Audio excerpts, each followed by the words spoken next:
নমস্কাৰ। এইকেইদিন বানপানীৰ পৰা শিৱসাগৰ যিটো ডিজাষ্টাৰ হৈছে এইটো সৰ্বাধিক চৰ্চাত আছে আৰু সৌহিদিনা শিৱসাগৰ বিধায়ক অখিল গগৈয়ে বিধানসভাৰ ডেস্কত উঠি পেলাই যিটো মানে প্ৰতিবাদ কৰিলে বা কথা নক'বৰ বাবে প্ৰতিবাদ কৰিলে, সেইটো কাৰণেও শিৱসাগৰ বিধায়কজনৰ পৰা যথেষ্ট বিতৰ্কিত হ'ল।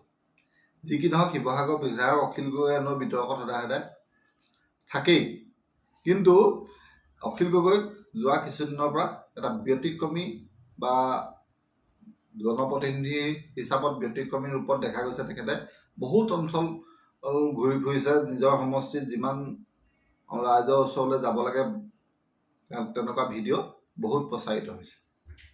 তেখেতে কথাটো হ'ল যে বিধানসভাৰ ডেস্কত উঠি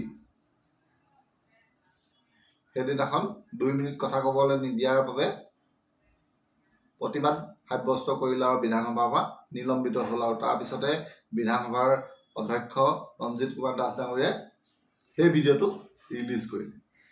সেই ভিডিঅ'টো চাই পেলাই আপোনালোকে সেই ভিডিঅ'টোৰ লগত মই সংযোগ কৰি দিছোঁ। সেই ভিডিঅ'টো চাই পেলাই আপোনালোকে বিধানসভাত শিৱসাগৰৰ যিটো সমস্যা, সেই সমস্যাটো সেইদিনাখন আলোচনা হ'ব লাগিছিলে নে নালাগিছিল। শিৱসাগৰ, চৰাইদেউ, যোৰহাটত যিটো ডিজাষ্টাৰ হ'ল আৰু এনেদৰে অখিল গগৈয়ে প্ৰতিবাদ সাব্যস্ত কৰাটো ভুল হৈছে নেকি? সেইটো আপোনালোকে কি বুলি ভাবে? আপোনালোকে কমেণ্ট কৰি জনাব। ধন্যবাদ।